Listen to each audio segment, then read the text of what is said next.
Let's connect my other device.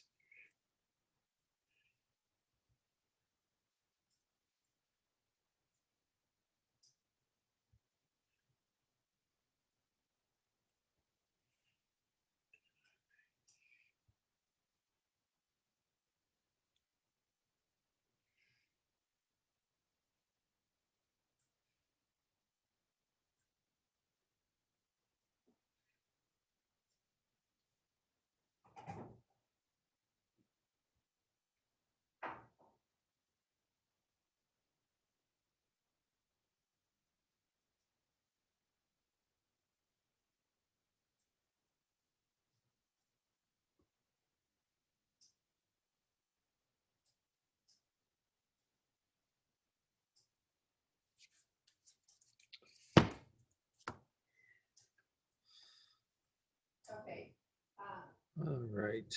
You can probably hear my wife in the background. She'll be done with this meeting at 5 o'clock, which is when our meeting starts.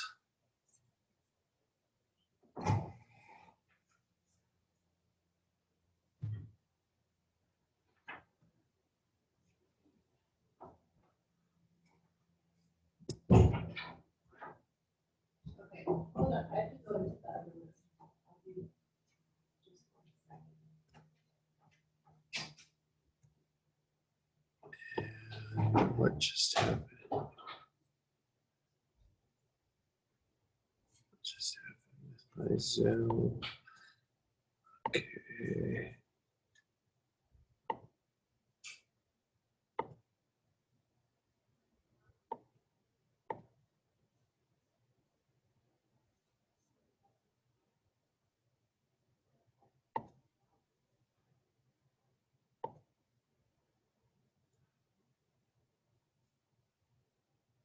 Trying to maximize it on my other screen.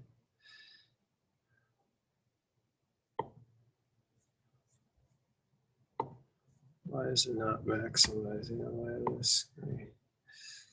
Okay, I guess it's because of the meeting controls. What do I see on there? Okay, good. All right, we'll wait a couple minutes. And then we'll get started. We'll usually start right at 5. I'm gonna wait a little bit after 5 because it's the first day and people are finding their way around. Ben, is that by any chance on your screen a picture of Fingolfin fighting Morgoth in the Silmarillion?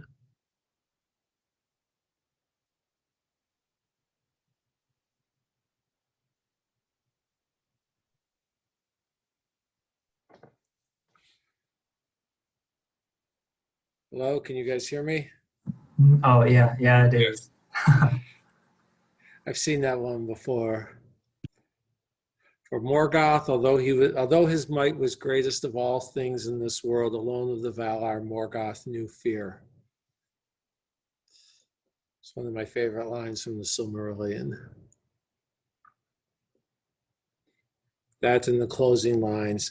For the lies told by Morgoth are, I'm paraphrasing, are seeds that will bear bitter fruit ever and anon until the end of days, or something like that. All right, how many people have we got here? There's got to be more than that.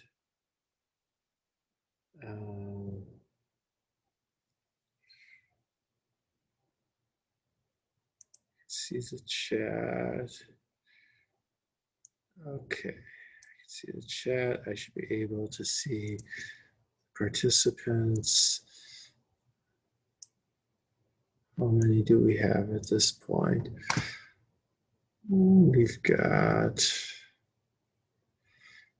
18, but 2 of them are me. There's 23 enrolled in this class, so we'll wait a couple more minutes.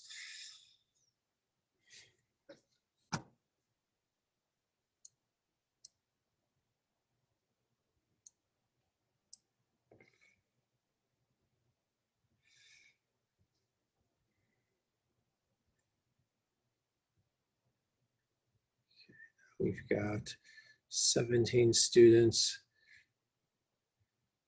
Yeah, almost 60 in 3210. That sounds about right. There were almost 60 in math methods last semester.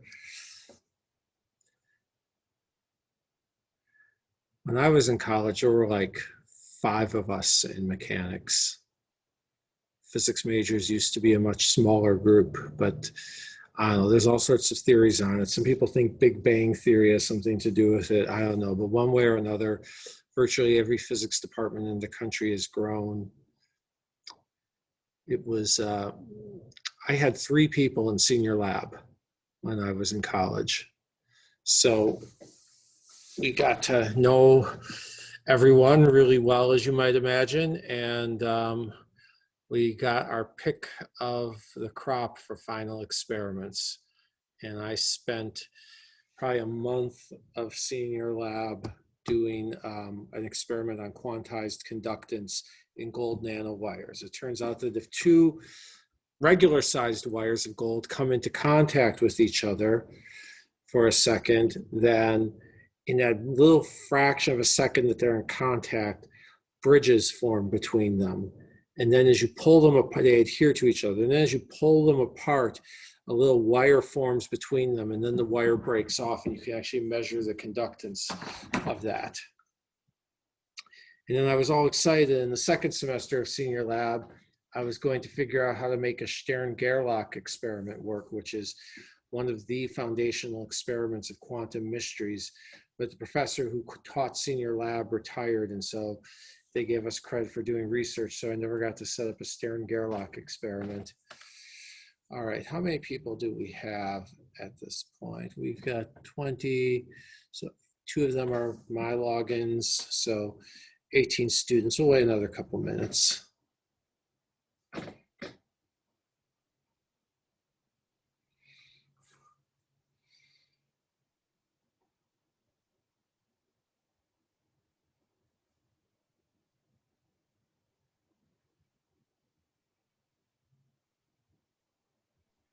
So I give everyone a chance to log in. Hey, Dr. Small, quick question. Yeah. Was it the administration that chose this time period, or was it you that chose the time period for the class? I chose the time period, and the reason I chose this time period is that we have a whole lot of electives being offered this semester, and I didn't want it to conflict with any of the other electives. Thank you. So I think it might be conflicting with one elective, but that's it. Why do you ask? Is this a bad time slot or a good time slot? No, it was just, it was interesting when I saw 5 p.m. Yeah, well, part of that is also that we moved all of the labs to spring because we thought that we might be able to run in-person labs in spring. And when we moved all of the labs to spring, well, that means that you wind up with a whole lot more classes. We're all running at once. And to avoid schedule conflicts, you wind up going to some pretty extreme time slots. Or at least, I don't know, working at 5 o'clock isn't that extreme, but we're so used to a schedule where most physics classes end by 4 that it feels very extreme to be working at 5 p.m., but maybe that says something about college professors.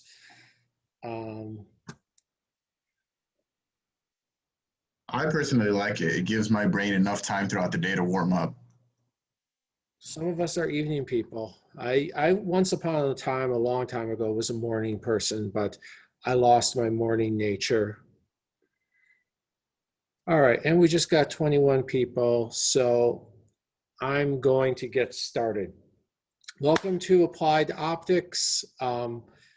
If we were in a room, I'd have to ask if all of you are here for that class, but you wouldn't be able to log into this unless you'd been on the Blackboard site. So let's talk about what we're going to do here, what the motive is, then we'll talk about the nitty-bitty of grading, and then we'll start doing some physics. So first of all, what's the difference between this class and the wave optics class? They're both optics classes. Optics is a big enough subject that God knows there's room for more than one class. This class is going to mostly cover lenses. About 2/3 of our time we'll be discussing lenses, either through geometrical optics, treating light as a ray that goes in a straight line, or in wave optics, where we'll be trying to understand, well, what happens to a wave when it passes through a circular aperture or opening like a lens and gets focused. And so it's very different from the wave optics with lab in that, well, we're going to be focusing more on lenses, no pun intended. Under normal circumstances, this class would still just be mostly computer simulations, whereas wave optics would have a lab. So that's the big difference. I do use the same textbook as the wave optics class. I use the optics book by Hecht largely because the wave optics class uses it, and I don't want you to have to buy 2 different books if you take both classes. But the main thing that we're going to use a lot of in this class is a software package called Zemax. And the way most classes are going to work is that for about an hour, I'll be lecturing, taking questions and asking questions of you. And then in the second half, we'll go through things in Zemax. Sometimes we'll go through things in Zemax a little bit earlier, sometimes later. But let's talk about Zemax. All right, you may or may not have installed Zemax yet, but for those of you who have installed Zemax, if you're on a Windows machine, under My Documents, when you installed Zemax, it should have created a folder called Zemax. And this folder called Zemax has all sorts of lovely design applications in it. Way more advanced systems than I will ever know how to make. Optics is a vast field. There's still so much optics that I don't know. But I'm just going to open up one of these professional lens assemblies, and then we can talk about what Zemax is about.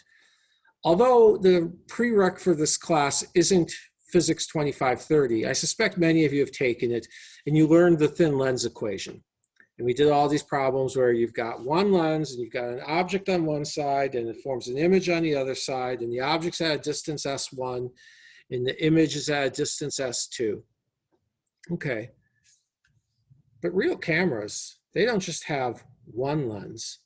They have many lenses in there.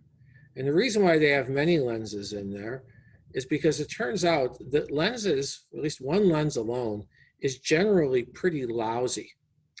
What we're looking at here are diagrams which we will get a lot of experience working with these. These are called spot diagrams, and what they're showing is what happens when light gets focused. In 2530, you are told that all the light comes to a point, except it doesn't. There's something called an aberration. Ab like abnormal, and aeration like error. And as you can see, rather than all getting focused to a point, the light gets focused down to a spot of some finite size. And is that spot size big or is it little? Well, times a spot size that looks big for one purpose might be little for another purpose. Is it big relative to what you were hoping for? Is it small relative to what you needed? That's what it comes down to. Ideally, you want it to all be focused to a spot, except it's never focused to one tiny spot. And so you have to look at the spot. Ideally, you want to focus to a point, but it's always focused to a spot of finite size. And so a great deal of work is put into understanding how can we make the spot size smaller rather than larger. And what happens to the spot size if we have, say, the rays of the blue rays. Blue is only used to distinguish things coming in at different angles. It's not the actual color. Or the green rays, which are coming in off axis, or the red ones, which are coming in even farther off axis. You see that the ones coming in off axis or even farther off axis, not only do they get focused to spots that are larger, they get focused to spots that are really weird shapes. Is this a problem that the shape is weird? Well, that all depends. But the fact that they get focused to a spot with a weird shape could mean that things get distorted.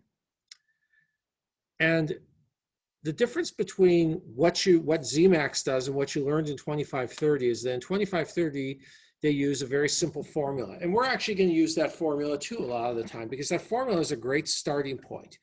And understanding all of the things that you can do with that formula and all of its consequences it remains a pretty good starting point. But once you figured out, okay, based on this formula and its starting point, I think if I put this series of lenses here, the image is going to go to there.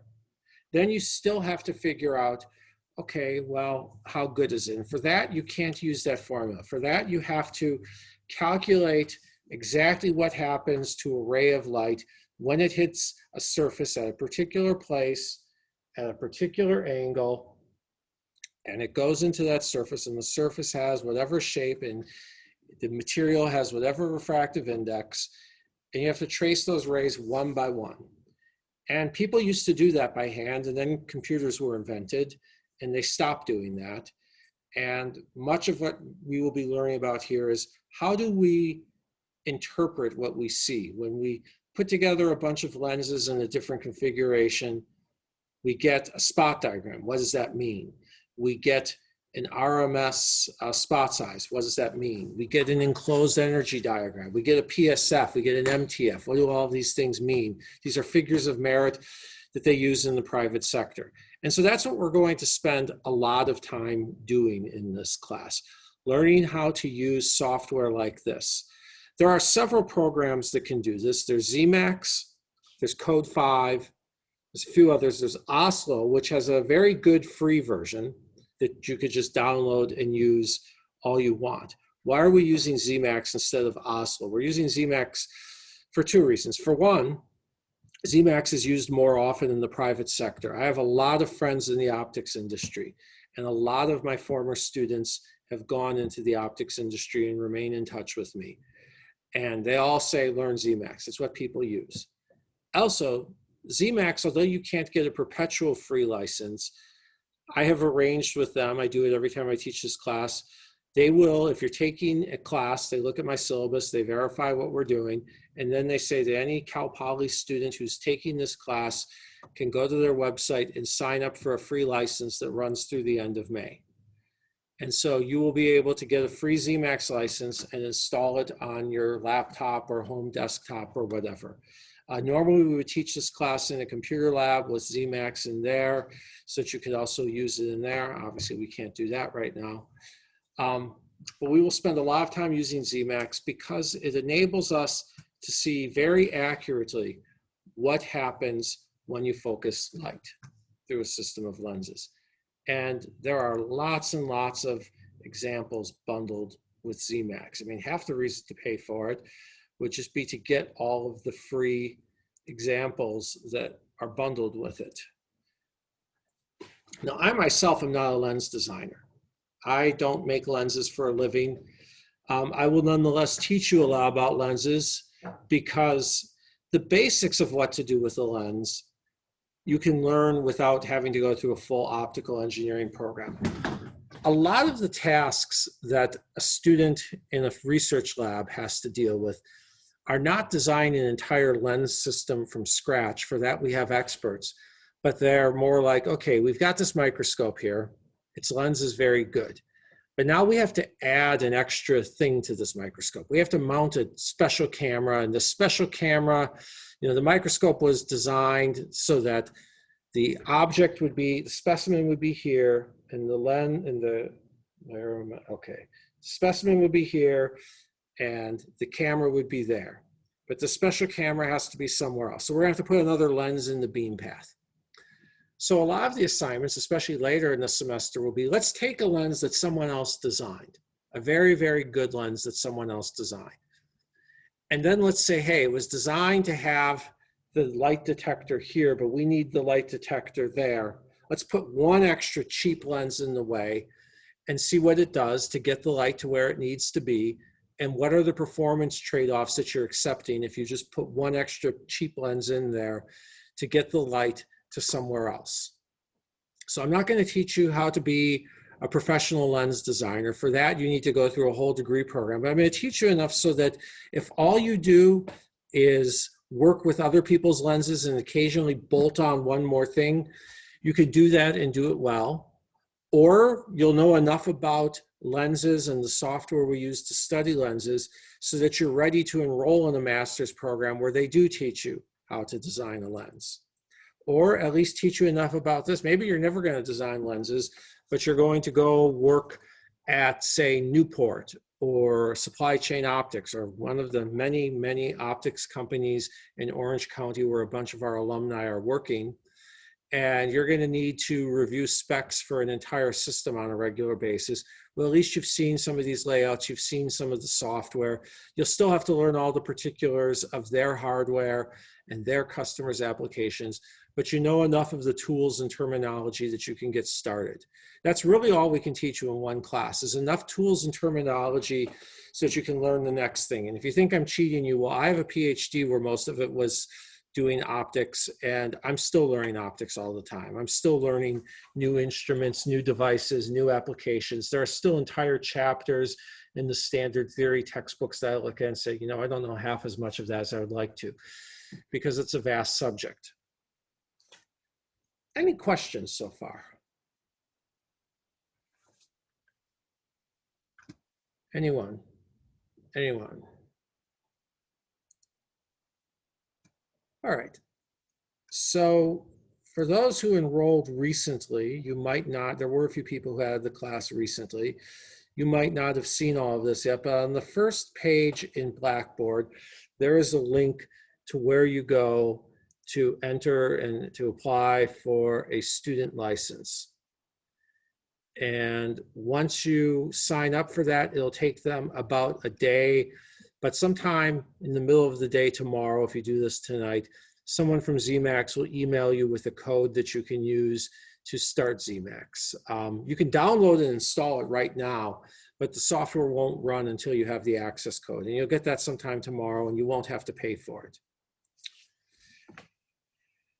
What else do I want to say?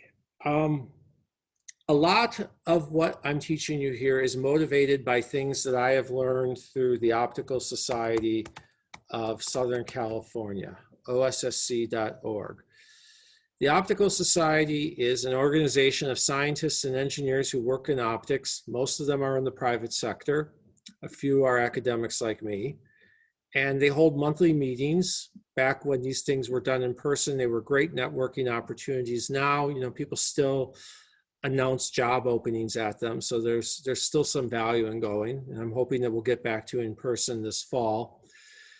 And anyway, the OSSC is where a lot of our students over the years have met people who were offering jobs or offering internships. I cannot recommend it highly enough. A lot of what I know about optics and the importance of the different applications I'm showing you here comes from attending OSSC meetings. So I strongly, strongly recommend that you go there. Anything else? The last thing I'll say is that based on all the alumni I've been in contact with who work in optics, the pandemic has not affected the optics industry. I mean, of course, there was some chaos at the beginning. And of course, there's always some company that's doing poorly and some company that's doing unusually well. And there's always somebody who's losing a job and always someone who needs to fill a bunch of openings. But, you know, in general, the optics industry, based on the employment situations of all my friends and alumni, has not taken a downturn. And I think it's frankly because if there's one thing we've done during the pandemic, it's buy electronics. Optics goes into a lot more than just cameras and microscopes. Electronics manufacturing uses lots of optics for quality control, for characterization, for things like that. Lots of lasers used in various parts of these processes. There's lots and lots of lasers used in telecommunication. Everybody's buying devices with cameras so that we can work from home. Everybody's upgrading their home camera or telepresence or whatever. So there's been no downturn there. Even right after the initial wave of layoffs, you know, in March, all these businesses shut down, boom, unemployment numbers spike. And I fully expected to hear from former students asking if I know anyone who is offering a job. Instead, I heard from former students asking if I knew anyone looking for a job because they needed to fill positions. Optics has been a big part of the response to COVID, from microscopes in labs to optical sensors and diagnostic kits That's been a big thing. There's been no downturn in biomedical optics, as far as I can tell. Anything involving optics in the life sciences is only going to do better. Biology labs haven't stopped working. So it's a good field to be in, even in this time when a lot of the economy is doing badly. I mean, okay, consumer goods, some parts of services and consumer goods aren't going to do so well, but anyone who can work from home is, and all those electronics require that. With that, let's go over the course structure and everything. If you look at the syllabus in Blackboard, this class, the good news is that the workload is actually somewhat more flexible than in other classes. Half your grade is based on weekly computer projects. 11 of them done in Zemax and 3 of them done with a Python program that models multi-layer coatings. You don't need to know how to program in Python. You just need to be able to download a Python interpreter and hit run. I've written it, and then you just have to edit a few lines where, I'll pull it up right now.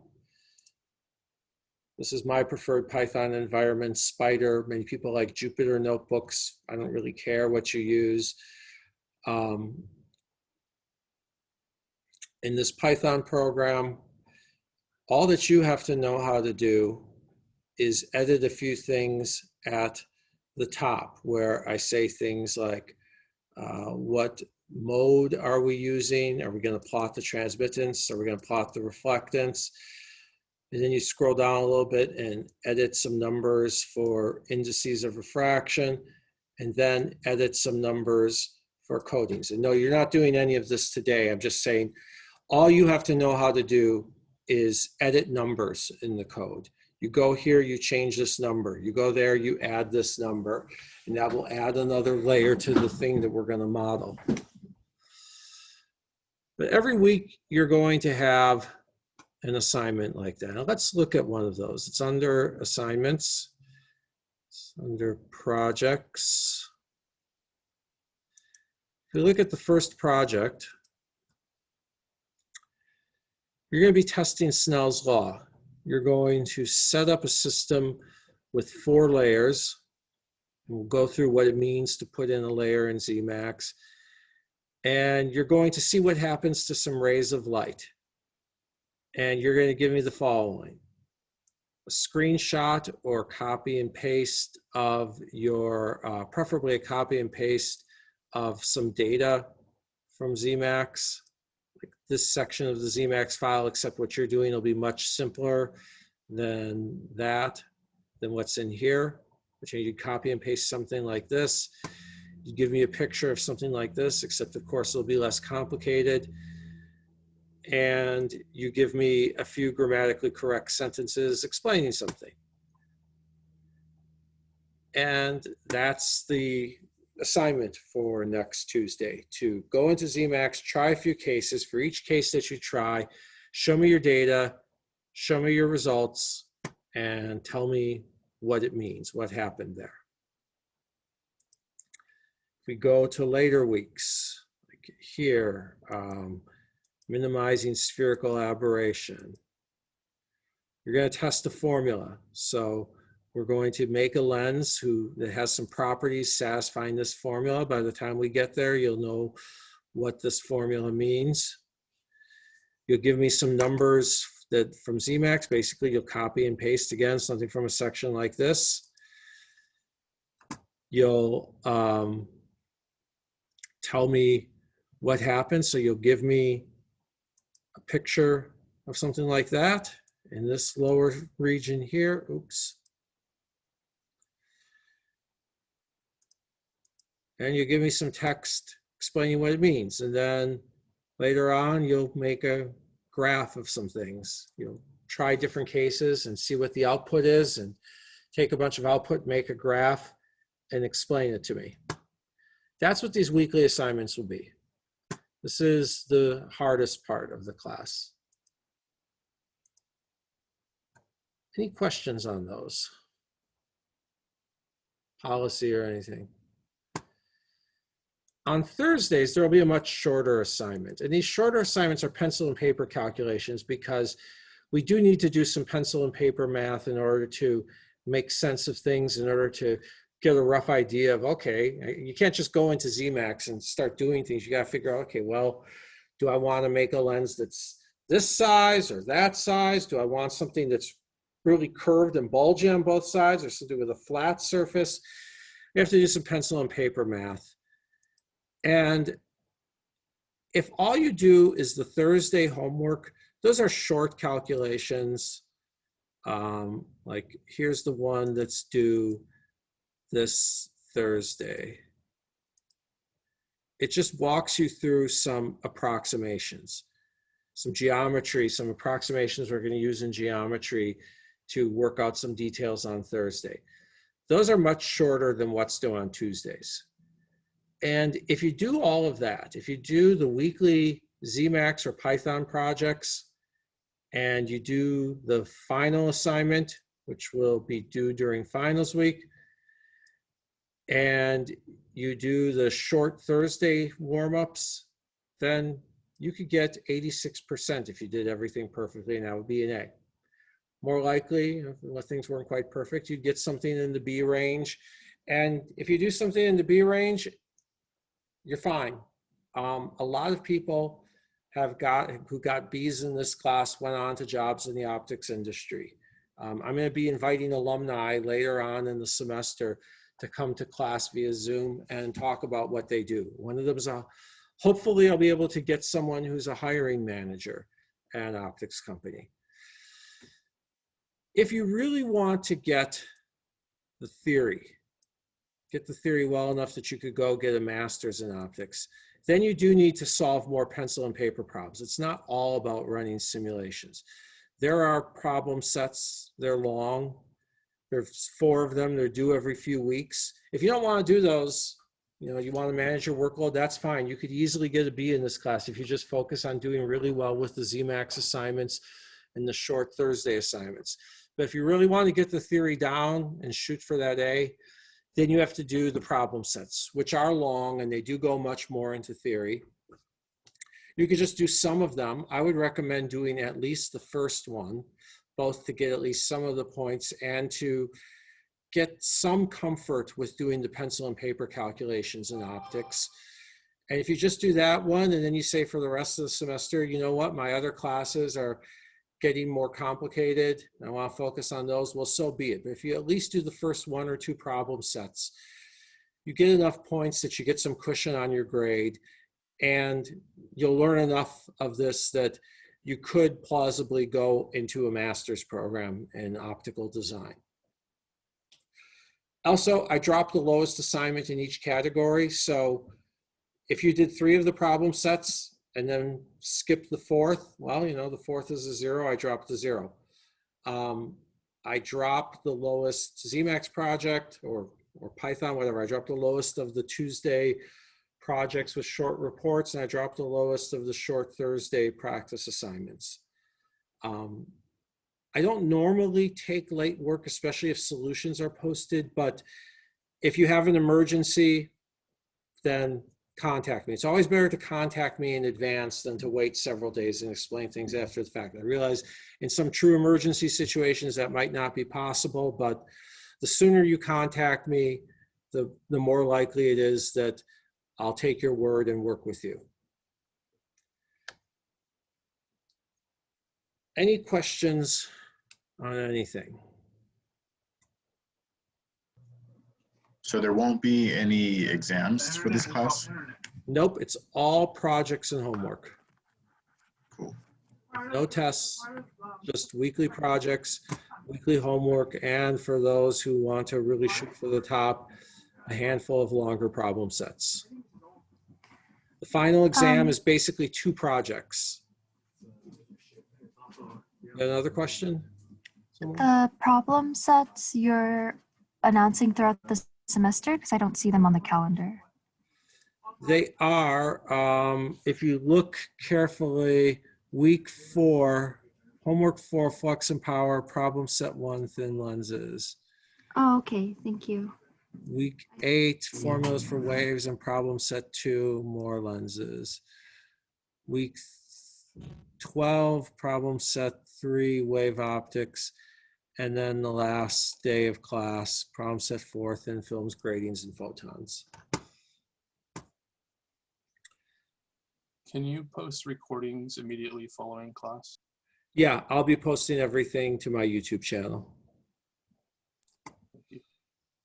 Another thing, just a little preview of something coming up. So oh yeah, readings. I list readings from the book on the syllabus, but then a lot of the readings here are going to be linked under, a lot of the resource class will be linked on Blackboard. Optics catalogs are great places to learn optics. As a matter of fact, in grad school, I would often learn optics from catalogs. That might sound kind of weird, but you know, I had my books and everything, but the optics catalogs would give you a very good practical perspective. I actually know a professor who used the Meles-Griot catalog as a textbook one year. I didn't take the class when he did that, but he told me about it after the fact. And Meles-Griot is actually a company that has a location in Monrovia. I sent out a job ad from them that I found on LinkedIn. Olympus and Nikon, also they're microscope manufacturers. They have really good descriptions. Optics company catalogs just have amazingly good descriptions of optical theory. It's very practical. Edmund Optics is another one that I really like, and I will be linking to them sometimes. Their knowledge center, they call it, is a really good place to look for information. Nice practical notes about, say, aspherical lenses, anti-reflection coatings, nanostructured anti-reflective surfaces, which is actually something that insects have in their eyes. Anyway. Any other questions on the structure of the class before we start talking about Snell's law?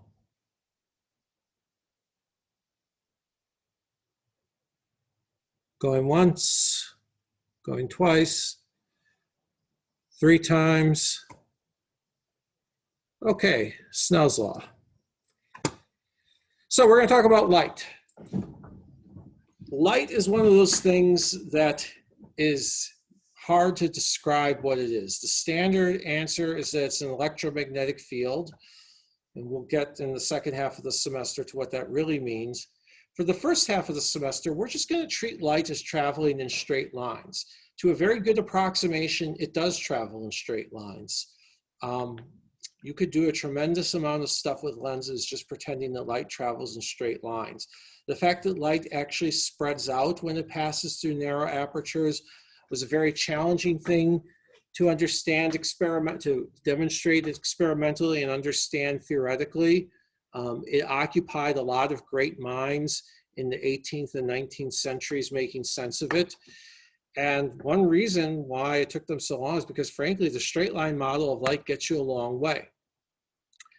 But if you zoom in on light, you see that, in fact, it is a wave. It's electric and magnetic fields, things that can push on charges, and they oscillate like a wave. So if you zoom in on the microscopic scale or you set up the right experiment, you can get evidence of that.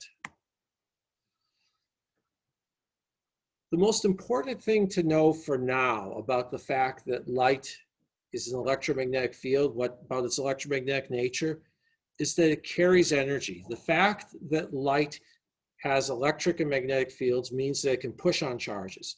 If it can push on charges, it can make charges move. If you can make charges move, you can make charges shake. And just like if you shake on a spring, or you shake on something that can vibrate, you can get really large amplitudes. A good example of this is bike racks. Bike racks with those evenly spaced poles in them, those evenly spaced grids. If you hit them at just the right frequency, because of that periodic nature, you can get really strong reverberations of bike racks. Okay, if you shake something that can reverberate at just the right frequency, you can get huge effects. And if you hit materials, if you hit atoms and molecules with light of just the right frequency, you can make the electrons that are bonded to the molecule shake incredibly strongly. And when they shake very, very, very strongly, things can happen. Current can flow in a digital camera. The very fact that the light bouncing off of my face and traveling into the camera on my laptop is able to shake electrons in a semiconductor material is why those shaking electrons get knocked out of the orbital they were in and start traveling as electric current and produce signals that ultimately get sent to you on the other end of this. If light hits a molecule in the eye, it can make chemical bonds shake very, very strongly and actually cause something to detach from something else. Two molecules split apart, and then a cascade of chemical reactions happens. And that cascade of chemical reactions sends an electrical signal to your brain. That's what it means for electromagnetic waves to carry energy. For now, that's all we're going to deal with. They carry energy. If they get absorbed, they shake on something, they cause a chemical reaction, or they cause an electrical current. Well, like I said, if we zoom out, light travels in a more or less straight line. Here's a picture of an experiment. And in fact, these laser beams are spreading out. They are getting wider, but the effects aren't huge. So to a very, very good approximation, we could treat them as traveling in straight lines until something happens, until they go from air to water. And when they go from air to water, then they change direction. And that's what makes a lens work. And so that's what we're going to, that's the physics that we're going to worry about most of the time for the first several weeks of the semester. Light is traveling in one medium, it's going at one speed. Then it hits a different medium. It could be air, water, plastic, whatever, all right? And when it changes speed, it also changes direction. And we measure that change in speed via something called the refractive index. We say that the speed in a medium or a material, think of the word medium as being like mediating, the thing that's carrying it or making it happen. That the speed in a medium is equal to c, the speed in vacuum, that's the same c that shows up in E equals mc squared, divided by some number called n, which is the refractive index. So the larger n is, the lower the speed is. And n can have all sorts of values. In vacuum, it's exactly 1. In air, it is very, very close to 1. In other gases, well, it's still pretty close to 1. It might be a little bit closer or a little bit farther away. In water, at least for visible light, it's 1.33. If you were to add something to it, you could make that higher or lower than 1.33. Tissue often has a refractive index of 1.35, 1.36. To a good approximation, that's often the refractive index of your body because your body is mostly water. Glass can be anything from 1.45 to, from what I've seen, 1.93, but I'm sure someone out there has found a way to make a glass with an even higher refractive index. Glass is silicon dioxide, and if it was just pure silicon dioxide, it would be 1.45. But they add impurities, and those impurities change the refractive index. They can change the mechanical properties. They can change the coefficient of thermal expansion. There are people who are connoisseurs of glass because they design things made out of optical glass. I'll get to that question in a second. They design things made out of optical glass all day, and they could explain why this type of glass has a better mechanical property than that type or whatever. I can't explain that. Question came up, the refractive indices are dependent on the wavelength of light. Absolutely. The refractive index depends on the wavelength or the frequency. Basically think of it this way. The reason why light slows down when it enters a material is that the way it's shaking the electrons, well, the electrons shake back. A shaking electron doesn't always undergo a chemical reaction or whatever. Sometimes a shaking electron emits light on its own. And when that shaking electron emits light, the combination of the light coming in and the light that's being produced changes the way that the wave behaves. I'm giving a very oversimplified version of wave physics right now. But it's the combination of those two that determines how fast the disturbance travels. And so if it interacts more strongly, then the refractive index will usually be higher. If it interacts more weakly, the refractive index will usually be much lower. I say usually because once you get very close to a resonance, weird things can happen. All right, so we know that light changes direction and speed when it changes from one medium to another. And this is captured in something called Snell's law, which says that the refractive index multiplied by the sine of a very special angle. You can't just measure any old angle in the problem.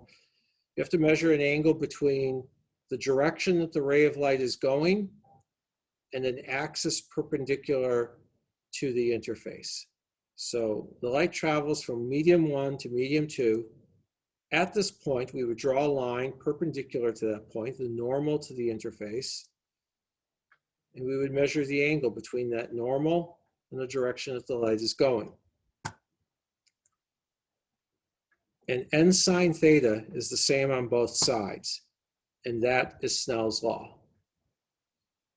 So I want people to vote in the chat. Just enter your answer in the chat. Which medium has a larger refractive index? Medium 1 on top, on the bottom, excuse me, or medium 2 on top?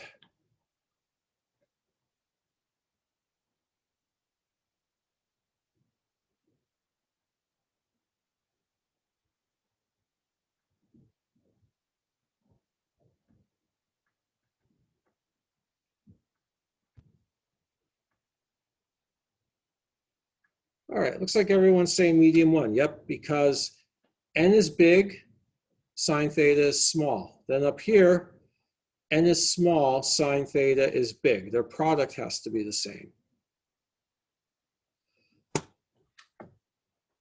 Another example.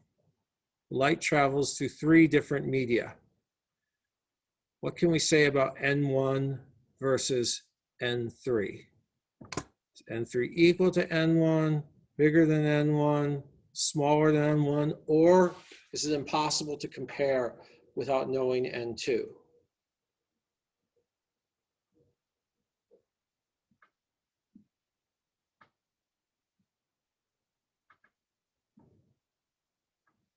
A, B, C, or D?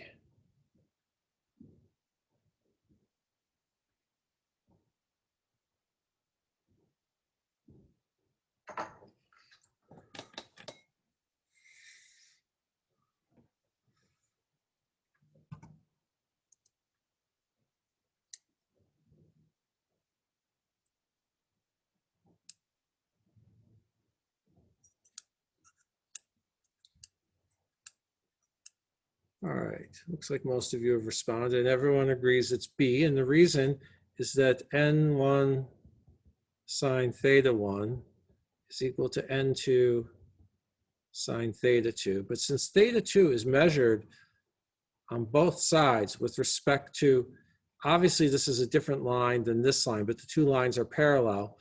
So this is theta 2.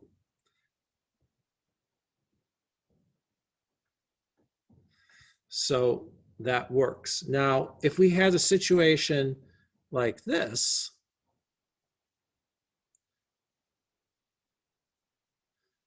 all right, changes direction here, then it comes in and hits another interface, all bets are off. This other interface is at a different orientation, so the line perpendicular to it is also at a different orientation. We can't say that the angle here is equal to the, I know I did that pretty badly. Let me try to make it at least a little bit better. Perpendicular.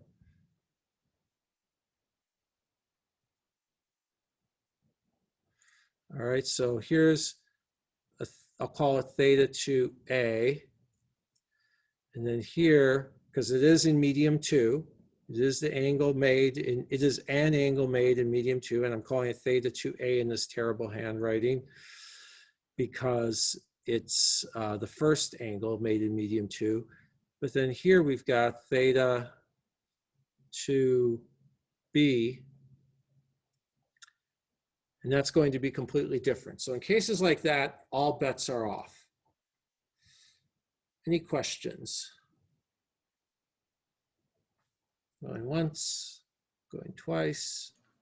Yeah, if we were able to still figure out, like, for example, if that second interface is tilted, if we were able to figure out that like angle that is tilted, we can still use the Snell's yeah. equation, right? Absolutely. Snell's law still holds.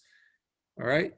N1 sine theta 1 is equal to N2 sine theta 2A. If I could, great, it's not letting me do it, but you know what I mean. N2 sine theta 2A. Okay. And likewise, if I were to measure another angle here, I'll call it theta 3, N3 sine theta 3 is equal to N2 sine theta 2B. That is absolutely true. All right, it's just that theta 2A is not equal to theta 2B. But Snell's law holds. Absolutely, Snell's law holds.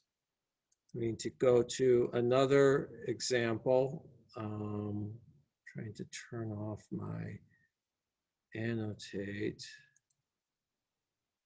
It's going to let me, okay. I mean, in here, say in Zemax, all right, the interface over here where this blue ray is at a different orientation from this interface. Snell's law holds here as long as I measure the angles correctly. Snell's law holds here as long as I measure the angles correctly. But the angle there is, oops, not the angle there. Any other questions?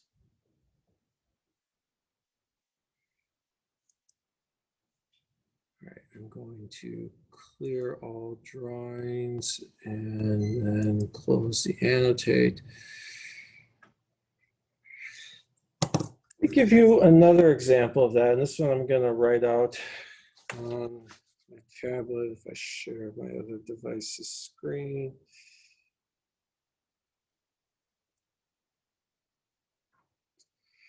So most of you have probably had the experience where you're standing in a swimming pool and you look down and your legs look really short compared to how they usually are when you're standing in the swimming pool.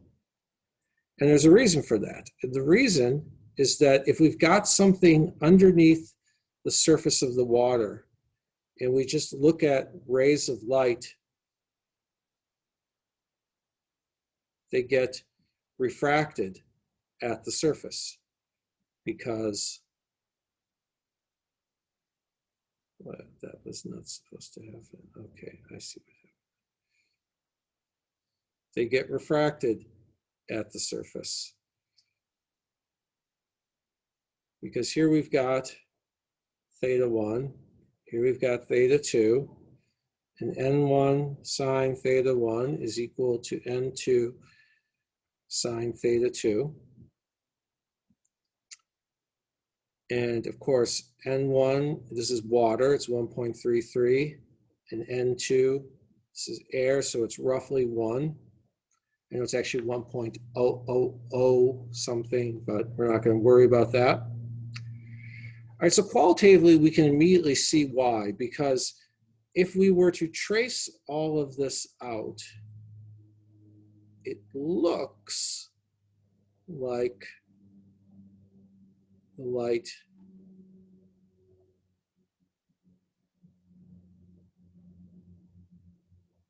came in at a different angle. It looks like, oops, what just happened?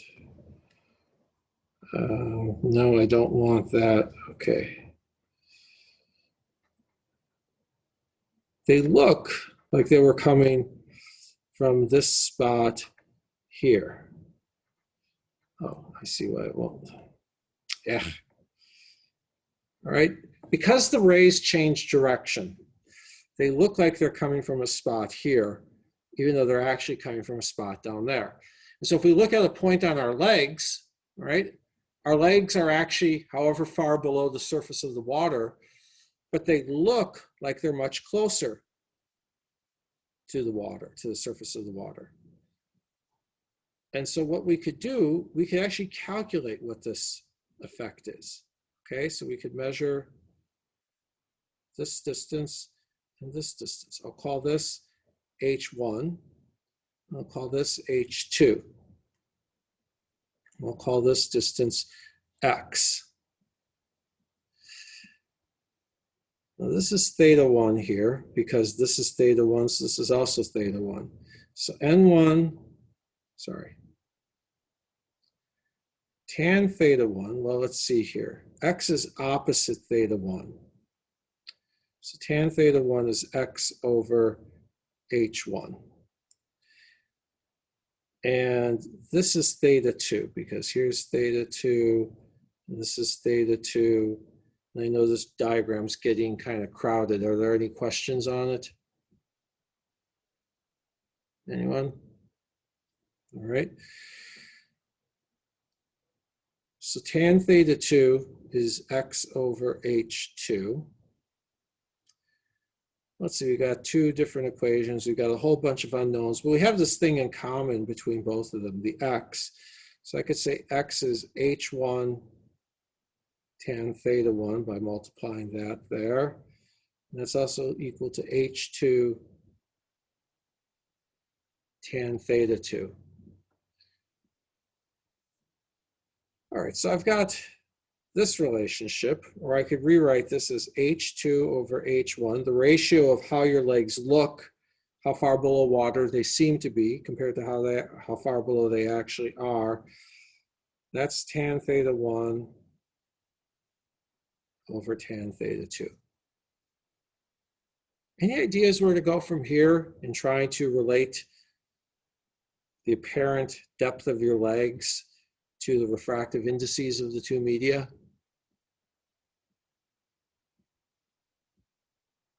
So we've got Snell's law, which relates angles to refractive indices. And we've got this geometrical derivation over here, this geometrical result relating apparent and actual depth to the angles. Any ideas?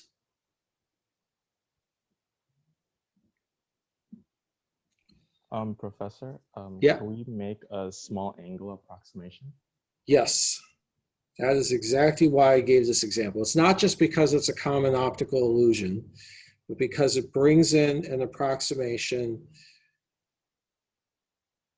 that works a lot in optics. Now, it doesn't always work, but if I switch back to my other device for a moment,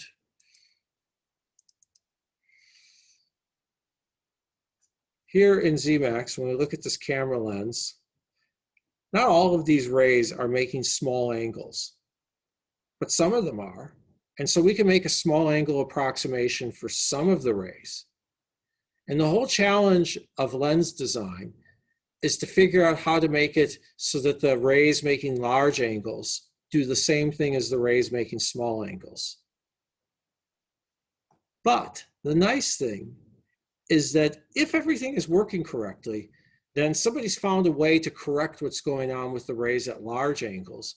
And so you could just do your calculations at small angles and get the right result.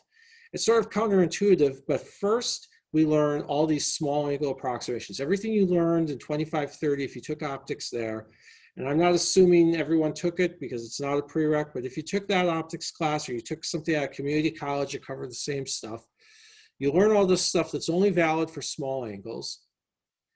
Then you learn in this class that the small angles don't work, and so we spend a whole bunch of time doing Zemax simulations to figure out how far off things are. But then you add enough lenses and enough tricks, and you eventually get so that all the rays that were making large angles come together right here, the same spot as all the rays making small angles. And so the small angle approximation turns out to work after all, as long as you did everything right. So now I'm going to switch back to where I was drawing, and we're going to make and use that small angle approximation.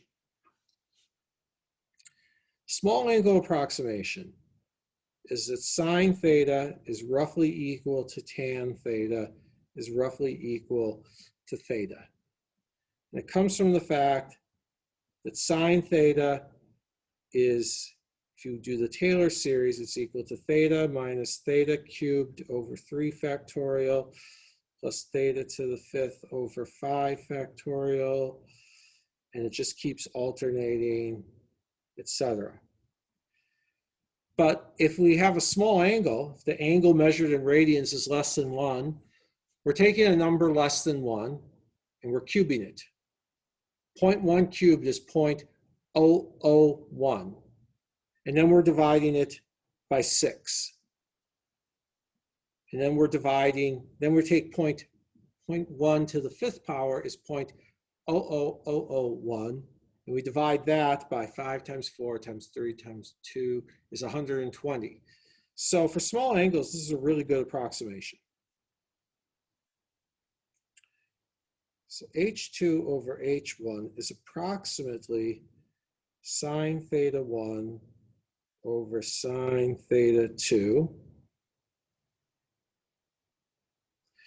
And let's see, if we go to Snell's law, we know that from Snell, sine theta 1 over sine theta 2 is equal to N2 over N1. And I apologize for the fact that my N's kind of look like H's. So if we do all of this correctly, H2 over H1 is equal to N2 over N1. H2 is the actual depth. H1 is the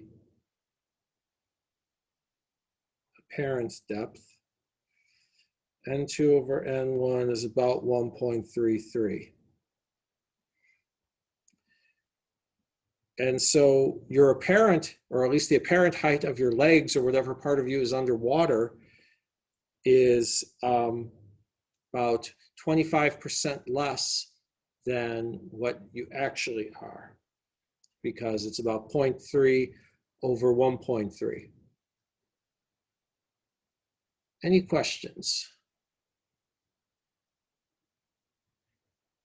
This is 4/3, so N1 over N2 would be 3/4. No questions? Anyone? Could you just hold the page for a second? Sure. And I'm also going to post this page on Blackboard after class. Okay, thank you. After every lecture, I will post a PDF of whatever I wrote, and the any slides that I'm going through will also be available on Blackboard. So, and of course, all the notes, and then the lecture recording will be on YouTube. Could you actually scroll up to your image real quick that you drew? I just wanted to see where the H2 and H1 exactly. H2 is here. It's how Okay. far below the surface the rays appear to be coming from. And H1 is down here. It's how far below the surface the object actually was. Okay, thank you. Professor, I think you got it reversed when you wrote it on the bottom of the H1 and H2, right? Because you wrote H2 is the actual depth, and H1 is the apparent depth. Would it be reversed? No. Oh. You're right. So what did I do wrong here? Okay, so H2 over H1 is indeed tan theta 1 over tan theta 2, which is indeed sine theta. Because N2 is 1, you're right. This should be H1 here, and this should be H2. And N2 is 1.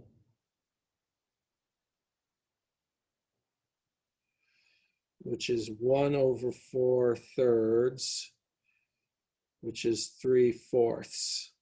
Sorry about that.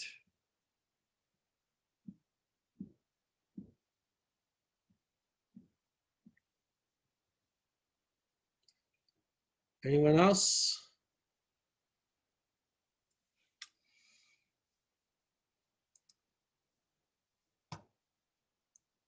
Okay, so that's how Snell's law, that's one application of Snell's law.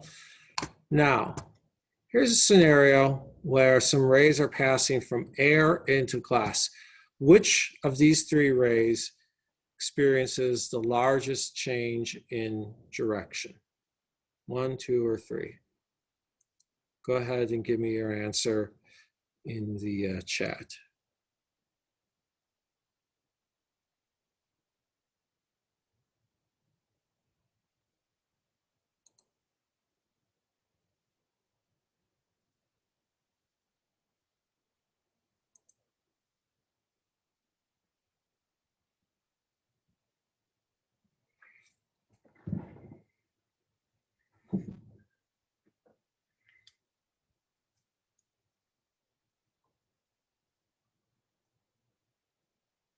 Okay, everybody's saying 1.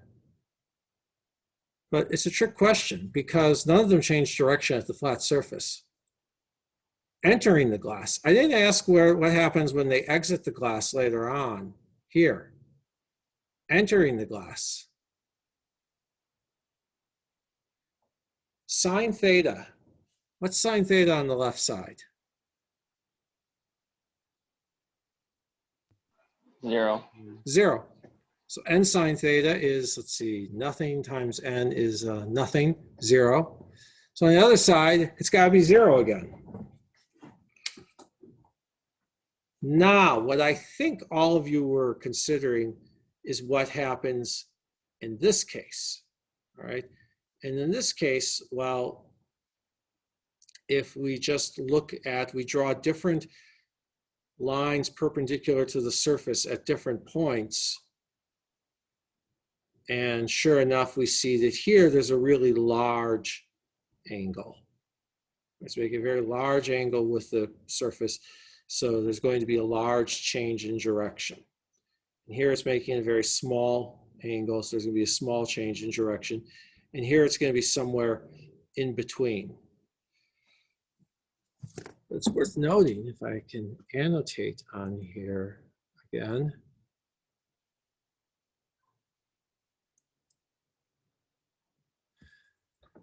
that the result of all this will be a deflection like that, whereas here it'll be well, let me undo that. It'll be a deflection like this, and here it'll be a deflection like that. They all get deflected by different amounts, and while we haven't done anything to prove rigorously that they're coming to the same point, you can sort of see qualitatively why they might be coming to the same point, all right? This is the qualitative beginning of how and why lenses work. Any questions? Since, to my understanding, I believe, I don't know if this is correct, but I feel like you should be able to follow the light paths backwards as well. So does that mean that if you were to shine a light like on the opposite side of the lens, all the light rays would come out parallel? Yep. Yep. If we were to have wherever these things are ultimately going to come to a focus, say there, if we had a point source of light here, whatever light can do in one direction, light can do in the other direction. There's a few caveats involving magnetic fields, but even then, if we time reversed the velocities of all those charges, it would still hold. Whatever physics can do, electromagnetic physics is time reversal invariant. So if light can go one way, light can go the other way. Other questions?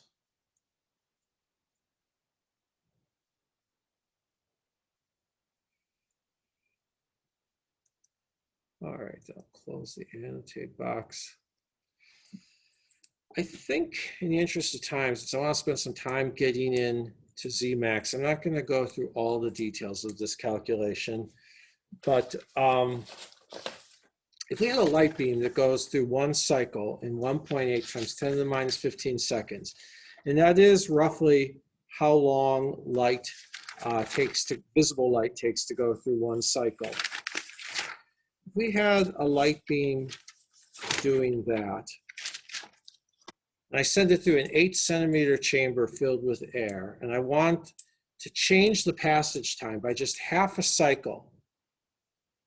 I want to increase the passage time. I want to increase the amount of time that it takes to go through. Should I increase or decrease the refractive index? Take some time to think and then vote.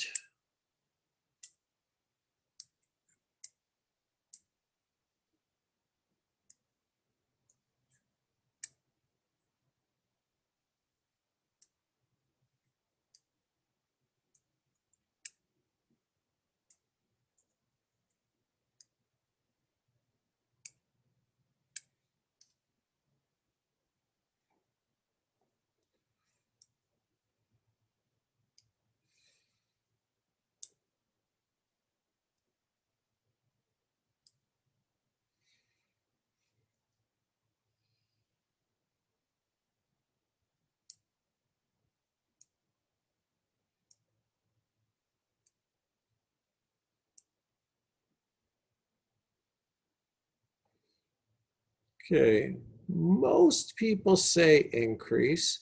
One person say, can you do both? Well, it depends. If I just want to change it, if I just want to change the passage time, then increasing or decreasing the refractive index will work either way, because no matter what I do, if I change the refractive index, I change the speed, the travel time will change. But I didn't say that I didn't only say that I want to change the travel time. I said that I want to increase the travel time, which means I want to slow down the light. And to slow down the light means that the refractive index should be larger. So then the question is, how much should I increase the refractive index? And this one I'm not going to have you vote on, but we want to change it by half a cycle. 0.9 times 10 to the minus 15 seconds instead of, so that, because right now one cycle is 1.8 times 10 to the minus 15 seconds. So the time that it would take is distance divided by speed. Physics 1510 still works. Or distance divided by c over n. If you got 1 over n, that's the same as having n up top in the numerator. So you got n times the distance over c. And n1 is the refractive index it had initially before we changed things. And n2 is the refractive index that it has after we change things. And so the change in time, T2 minus T1, would be proportional to the change in refractive index. And if we plug in numbers, we get that we need to change the refractive index by 3.3 times 10 to the minus 6, which is very small. A change in the 6th decimal place will do it. And you can change the refractive index of a gas by just replacing air with something else. You wouldn't replace all of the air, you just take some mixture of air and a gas that has a higher refractive index. Now, why would we want to do that? We would want to do that so that we could get two waves to interfere with each other. So that one of the waves is coming out at the top of its cycle and the other is at the bottom. And when these two waves encounter each other, one of the electric fields is pushing up on a charge, and one of them is pushing down on a charge. Add up electric fields, they cancel, no force on the charge. I actually spent a little bit of time in grad school working on an experiment where we thought about doing that. We, in the end, found another way to do things, but we wanted to basically move the peak of an interference pattern by a few hundred nanometers. And one way to move things by a few hundred nanometers, just we had some light shining somewhere, and then we wanted to shine the light in a slightly different location. And trying to move things by a few hundred nanometers with your hand, that is not going to happen. So what we did instead, we finally found another way, but we seriously considered moving the light by delaying it, by just taking it and sending it through a gas mixture. In the end, we didn't do that because we basically concluded that moving this thing would not help. But it's a problem that's stuck in my head from grad school. So I thought I would put it here. Question is, in terms of gas, is the refractive index dependent on the pressure and or temperature of the gas? Well, it's dependent on the density. All right, the more gas there is, the more stuff there is to interact with the light.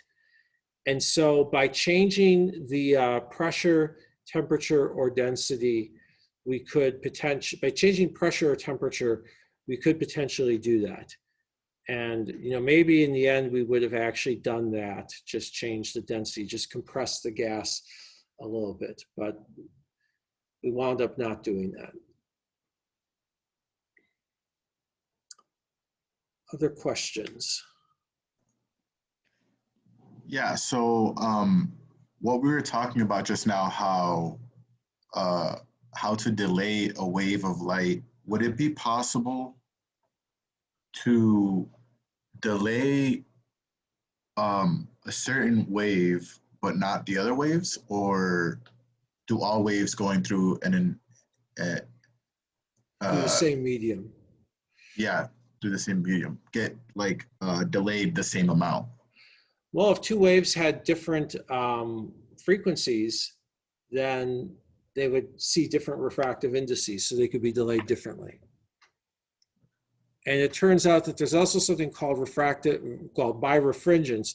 The refractive index doesn't just depend on the wavelength or frequency, how rapidly it's moving the charges and whether or not it's in resonance. There are materials where the chemical bonds oriented in one direction are different from the chemical bonds oriented in another direction, which means if the electric field is moving this way, it's shaking the electrons that can move this way. And when it's shaking electrons that can move this way, it sees, well, how strongly is this spring vibrating? If we think about that chemical bond as a spring, we're basically asking, okay, how are we in resonance with this spring? If we flip the polarization of light, we could ask, are we in resonance with this spring? And if this spring is different from the other spring, then depending on how the electric field is oriented, you could get a different response.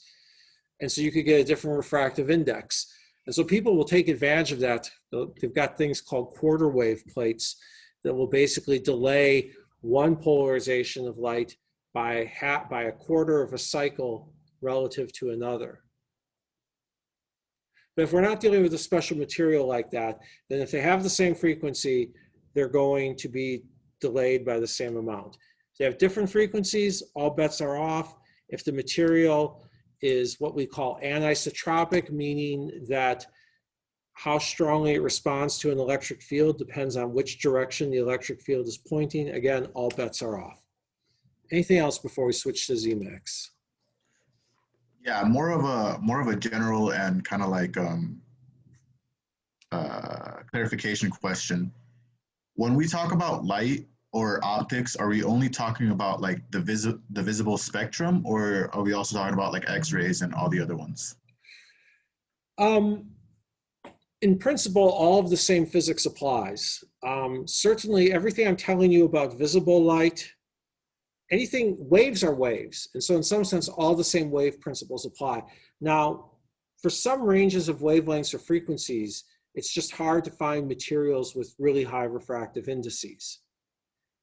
And for some ranges of frequencies, for some ranges of frequencies, metals are going to be very different. Metals are transparent to very high frequencies, but their conductivity becomes really important for low frequency. And then in between, we have to think about both their conductivity and other properties. So, whether or not, how we think about waves are waves, but whether you have materials that will respond to those waves in the way that glass does will determine whether the ideas that we're using here are all that useful for it. Actually, I shouldn't say waves are waves. I should say EM waves are EM waves. Everything that we're talking about applies pretty well to infrared optics. Of course, if you go out far enough into the infrared, you might have a hard time finding materials that'll do what you want. But certainly infrared optics is a big field. I mean, the military obviously cares about it. Medical researchers care about infrared optics because our skin is transparent in certain infrared ranges. And a lot of other tissue in the body is transparent in certain ranges of infrared. So IR optics in any of the tissue transparency windows, really important. Thermal infrared optics, huge applications. Military, medical, security, you name it. Ultraviolet, near ultraviolet, things aren't that different. But as you start going out into farther ultraviolet ranges, for photolithography, finding good materials that would do extreme ultraviolet optics, I haven't followed that in a long time, but I know that was a big deal at one point. As you go into X-ray, it's just really hard to do refractive optics with X-rays. Good luck finding materials that have high indices of refraction. So most X-ray optics will be reflective optics rather than refractive optics. And even the kinds of reflections that they can get, they mostly do Bragg reflections. So like the design of an X-ray telescope is just completely different from the design of an optical telescope, because they do a lot of things with Bragg reflection there. But on the other hand, a near UV telescope, you just do reflection off of metal like you would with a visible light telescope. So that wouldn't be so different. It's a long-winded answer, but radio dishes, satellite dishes, I mean, it's all parabolic reflector optics. It's the same idea. And you can even look in optics journals, and occasionally you will find acoustics articles, occasionally. Certain basic science phenomena are much easier to study with sound waves because you're dealing with centimeters rather than nanometers. You could say, well, why not use microwaves? They'll use microwaves too, but sometimes it's easier to do certain things with acoustics, and so you'll see both. Certain kinds of fundamental studies in optics will be done with acoustics, with sound rather than light, because the question they're really asking is not a question about electromagnetic waves specifically, but waves in general. So you'll see experiments like that. Thank you. Mm-hmm. All right, with that, if you have Zemax on your machine, get Zemax started. If you don't, then, well, get Zemax started before next time. But what I want you to do at this point is go in Blackboard and look at lecture notes and files used during class. And I have a link for every single day of the semester, right? And you are going to see already the slides I went through.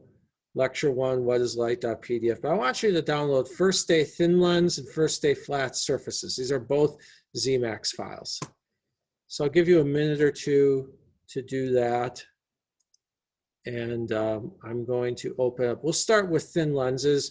Even though it's not what your first assignment is, you're going to get more intuition for what Zemax really does if you start with that.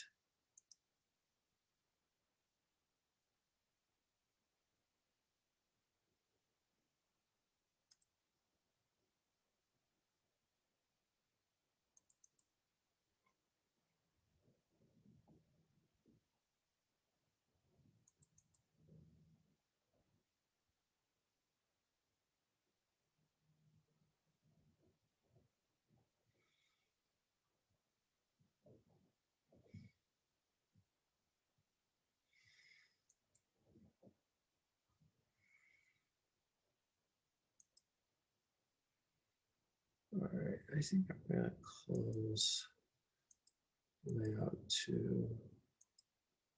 I'll close layout 1. And I'm going to go to setup, window options, tile all windows.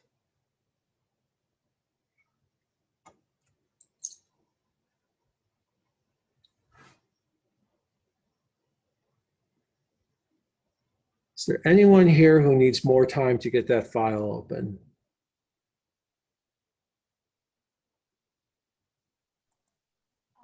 I do. Sorry, I forgot to activate my license.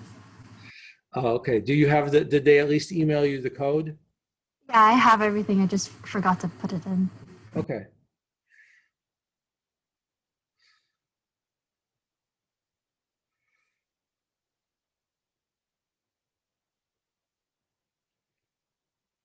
So throughout the semester, most days, I'll talk for about an hour and then it'll be free time to work on Zemax. I'll probably spend 15 minutes leading you through something and then just taking Zemax questions. We might go to breakout rooms. But today I'm just going to start by giving you a tour of Zemax.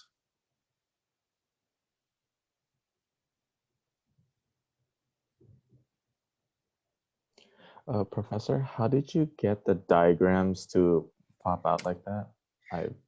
You go to setup, window options, tile all windows. Yeah, I did that, and all I see is the lens data. That's You it. see the what? Lens data. Could you share your screen? Yeah. Okay. Oh, it says I can't share. You should be able to try it again. Otherwise, I'll change a setting. Okay, this is all I see.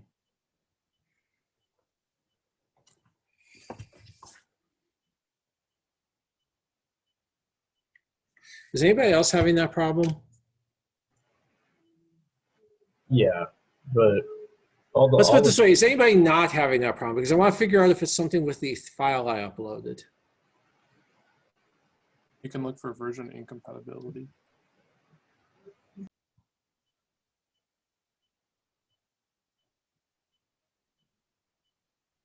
Okay, so here's what we're going to do. I'm going to close all of these, and then I'll just show you how we would go one at a time. So let me share my screen again. Just hoping to start on a file that already had a bunch of things present, but that's fine. If some of you aren't having it show, then oops, that wasn't what I wanted. So, all right, so we've got a lens data sheet, and a lens data sheet is where we enter the data on the lens, but it's easier to show you what this does if we have a cross section to look at. So go to Analyze or Setup. They should both have a cross section option, and click cross section. And hopefully something with 3 different colors showed up.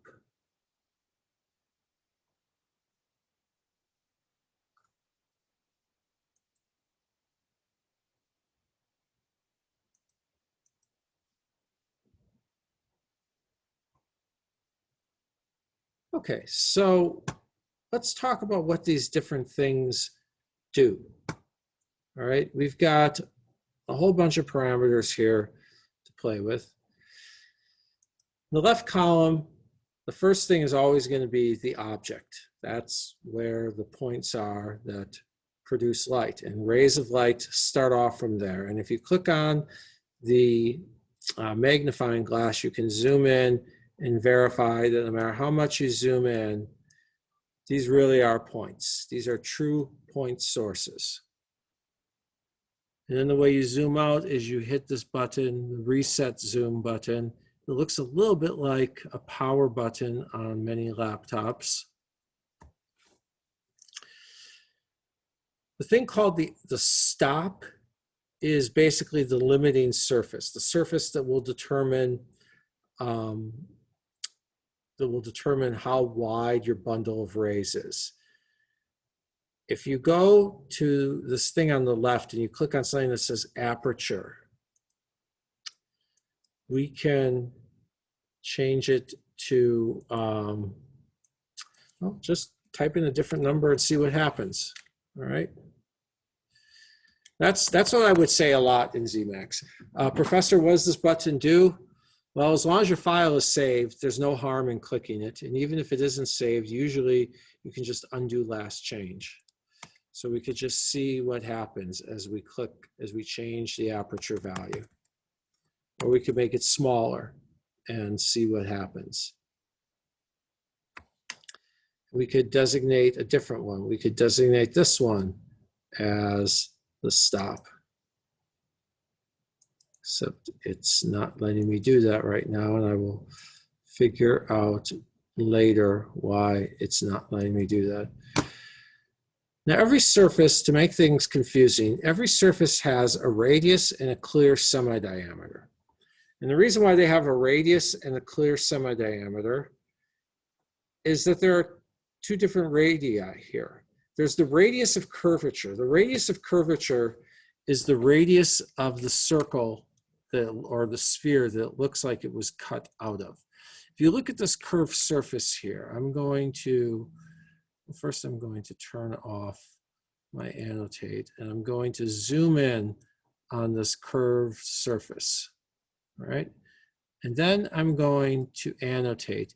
This curved surface looks like it was cut out of a much larger sphere. All right, if I were to continue this further, it looks like it was cut out of a sphere. And of course, that is a really ugly drawing. But we could see what happens if we just change the radius of that. If I made it, let's just make it 20 and see what happens. I made the radius of curvature larger, and the thing got less curved. And people always wonder, why does a larger radius of curvature mean that it's less curved? Anyone care to hazard a guess? Because as you increase the radius of curvature, it like approaches a flat plane in a way. Think about the Earth. All right, now the Earth is, of course, not flat, but you could fool yourself pretty easily into thinking that the Earth is flat. Maybe not living in Southern California with all the mountains and hills and rugged landscape, but if you lived in the Midwest, which is where I'm from, especially if you went out to certain parts of Illinois, you could easily think that the Earth is flat. And the reason is that the curvature of the Earth is a giant sphere. You have to go a really long distance before you notice that it's actually curved. Whereas if you hold a ball in your hand or an apple or something, it's really obvious that it's curved, okay? Larger curved objects aren't always obviously curved. Conversely, if we were to make the radius of curvature smaller, well, then we can see what would happen. All right? So that's the radius of curvature. And you should also notice that as I've been changing this radius of curvature, things have been changing with how the rays of light are focused.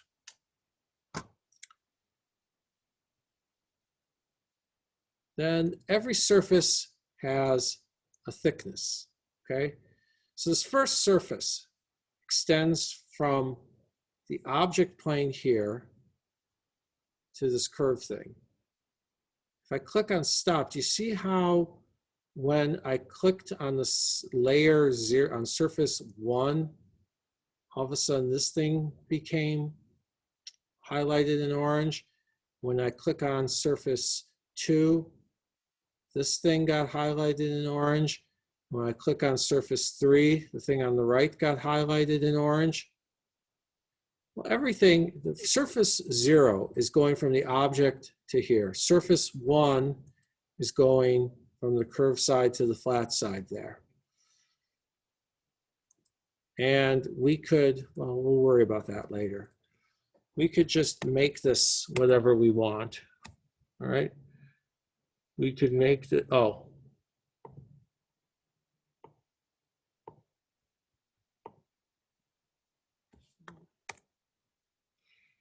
If you click on it right now, it was fixed. It was set so that the edge thickness was 0. If you just click on it and hit fix, that means counterintuitively that you get to change it because it's fixed by the user rather than the software. So I could put in whatever number I want here, and I could make this glass thick or thin. I could change this thickness, and I could move the object farther away from the lens. I could change this thickness, and I could bring the image plane closer to the lens or farther from the lens.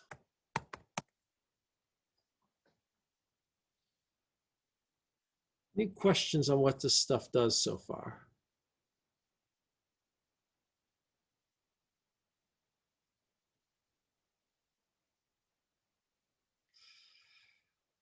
Oh, I get this focused. So I'm going to go to the optimize window, and I'm going to do a quick focus. And there, we'll talk more about how we determine, talk more later about how we determine what it focuses on. There are many, many, many menus in Zemax. I don't know all of them. I'm not even sure if any one individual at Zemax understands all of them, because this is written by a team of hundreds of programmers. Probably dozens, not hundreds. But anyway, it's written by a team of many, many, many people. I doubt that any one individual there understands all of the features. All right, what else? Well, that's one. We talked about one radius, the radius of curvature. There's another radius, or semi-diameter they call it. We could decide what we want the clear semi-diameter to be. I could make this 3, and notice how this thing got truncated. And you're saying, no, it didn't. I mean, there's this thing going up there. Yeah, well, there's this thing going up because it's trying to mechanically connect it to this next surface, which had a radius, a clear semi-diameter of 4. But if I make both of these 3, then it looks like that. It looks smaller. And if I make both of them 2, it looks smaller still.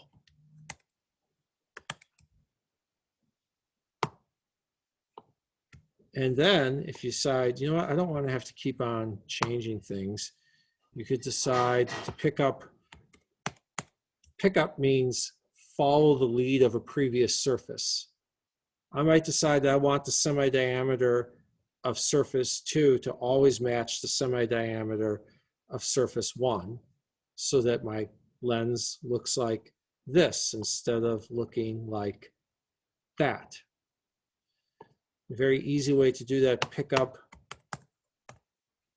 would just be to say, hey, make it equal to surface 1. And then no matter how I change this, the other one changes. If you don't quite understand that feature yet, that's fine.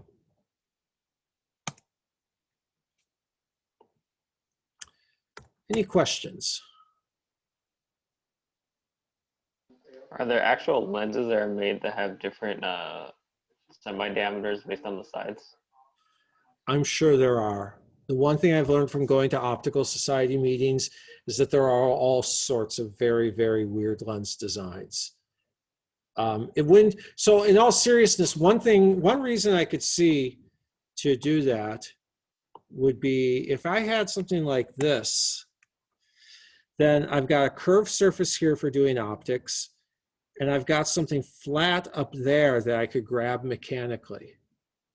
So I wouldn't be surprised if some people have decided for certain mounting applications, they would like to have that. Now, of course, one challenge is great. It's nice to have that, but how do you actually make a thing like that? Because if there's another thing I've learned from going to optical society meetings, it's that grinding and polishing lenses into the shape you desire is not easy.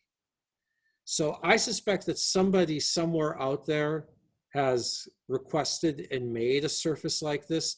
They actually probably haven't made it out of glass. The things that they're doing with polymer optics or plastic optics these days, I'm quite sure that someone's made a thing like this out of polymer optics.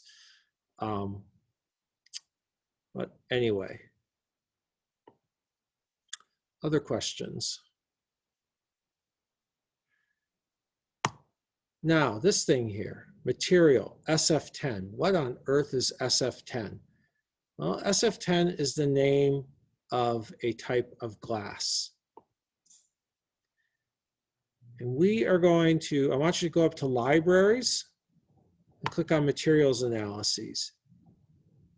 And then click on dispersion diagram.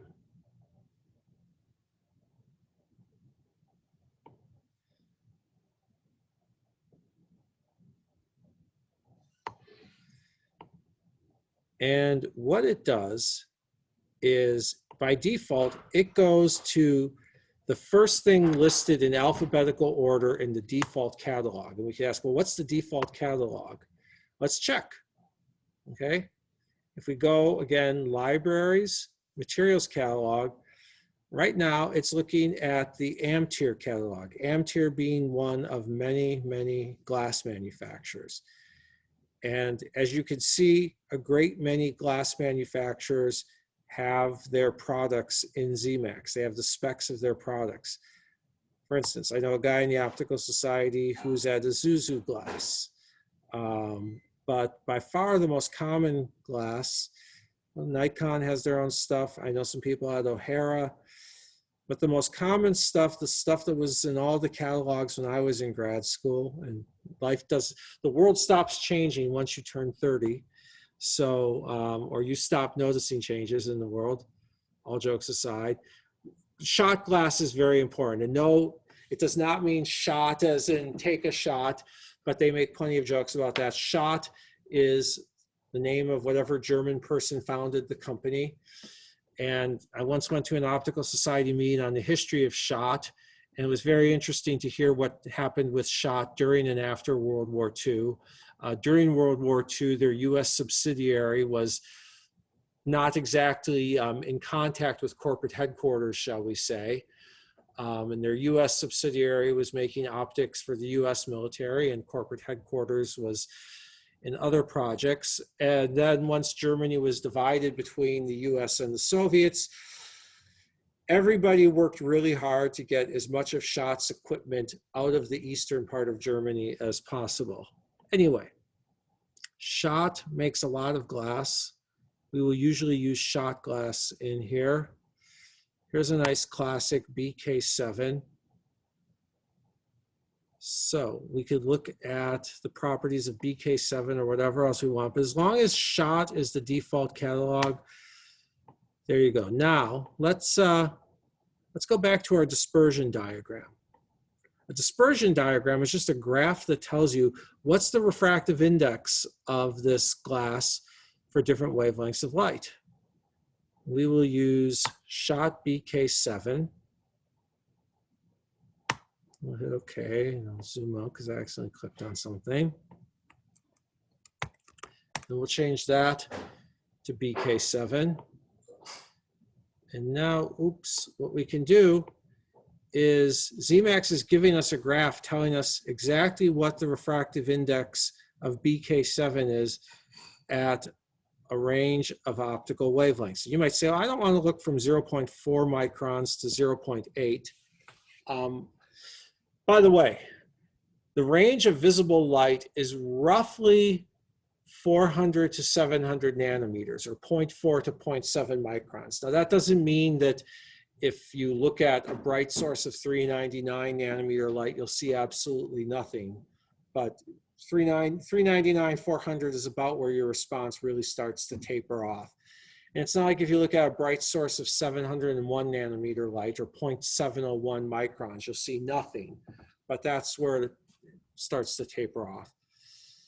You could enter whatever you wanted there for that range. We could compare different types of glass if we wanted to. You could see what would happen if we replaced BK7 with any of the numerous other things in the catalog.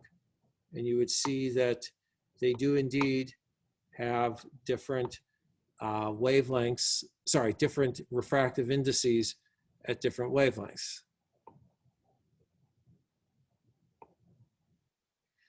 Any questions?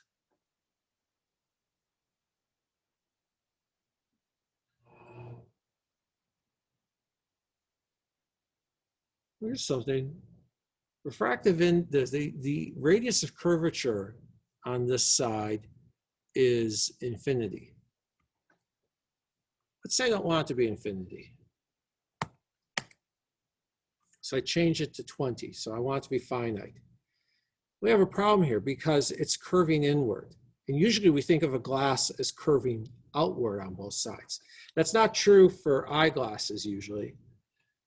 Any ideas how we could flip the orientation of that surface? They probably just make it negative, I would assume. Yep, negative 20. And I'm going to have it just pick up from the previous surface. Because I don't, yeah. All right. And so you can play around and see what happens to the light as we change the, in general, negative means it bulges out to the right. Positive means it bulges out to the left. And you can play around with that and see what happens. By the way, we don't just have to put materials from catalogs in there. There are a tiny handful of materials that it knows by name. One of them is water. So we could put water on this side and see what happens. And one thing you notice is that the light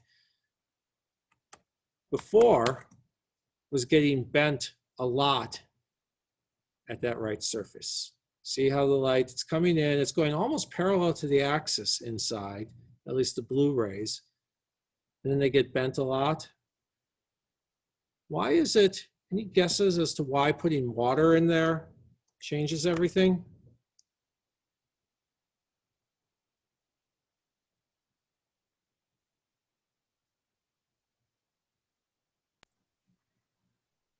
Well, refraction happens. Go, somebody said something? Oh, sorry. I was gonna say, like, besides the fact that it has a different index. Yep. Refraction happens when there's a difference in the refractive index. And going from from glass to air, that's a big change in refractive index. So there's a big change in direction.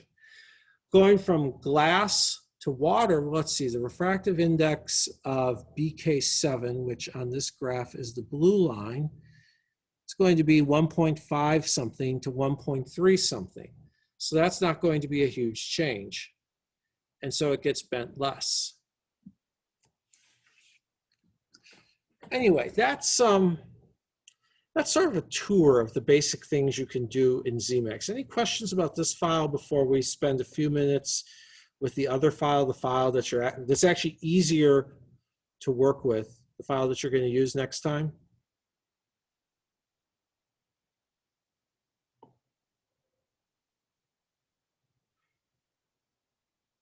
Okay, so let's open the other file then. Let's go to File, Open, and I want to open First Day Flat Surface.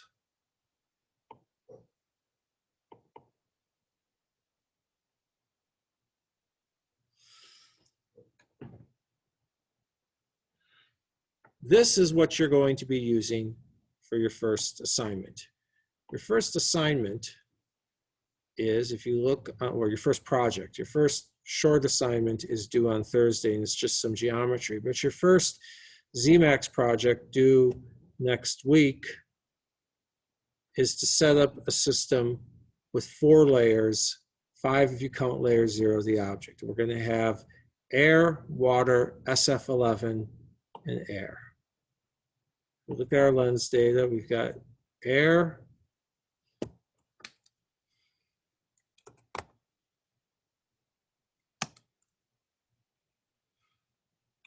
water could not be found in the current catalog, but it was found in the miscellaneous catalog. That's fine.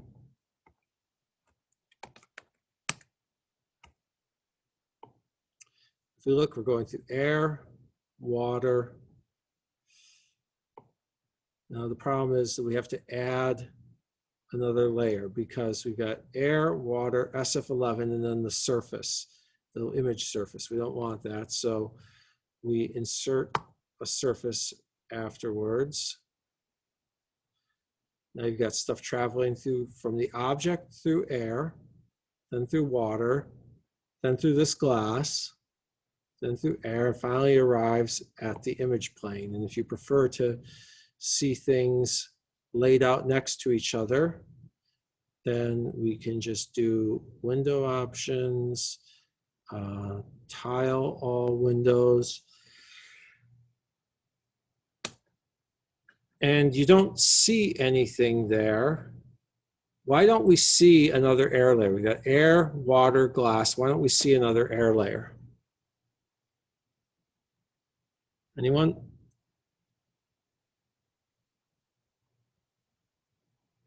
I have literally highlighted the answer on my screen. Because you have 0 thickness. There's 0 thickness, yep.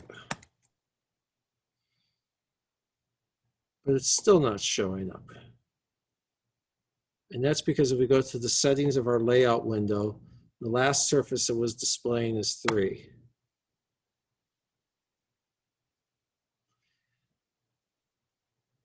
Now, all of these surfaces are flat.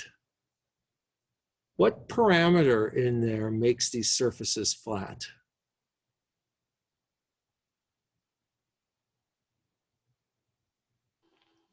All the radiuses are infinity. Yep, all the radii of curvature are infinity. So if we change the radii of curvature, I made this, say, 20, well then something there changes to 20, except that clear semi-diameter, let's make that clear semi-diameter 20 like everything else. Well, then it's bulging too much. So that's kind of absurd.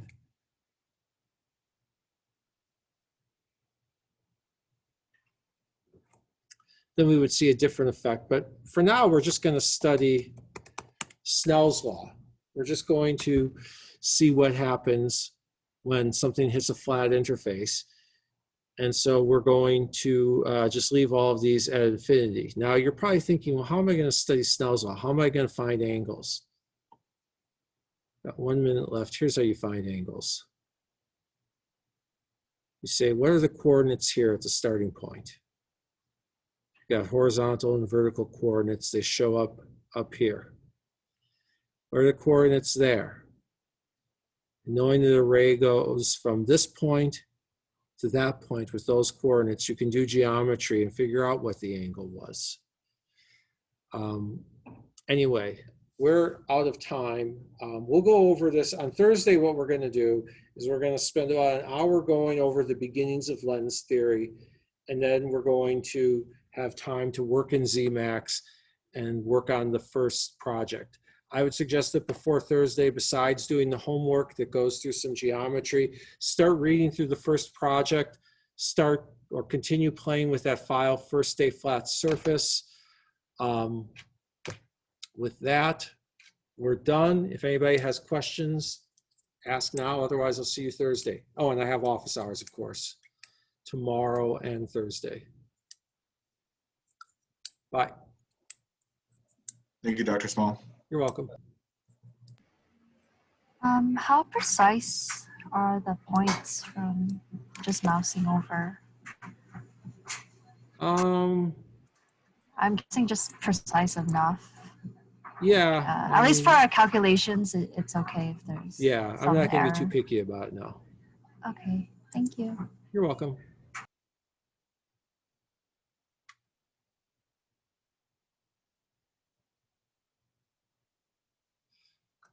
All right, everyone is logged out. So I'm going to stop this Zoom meeting.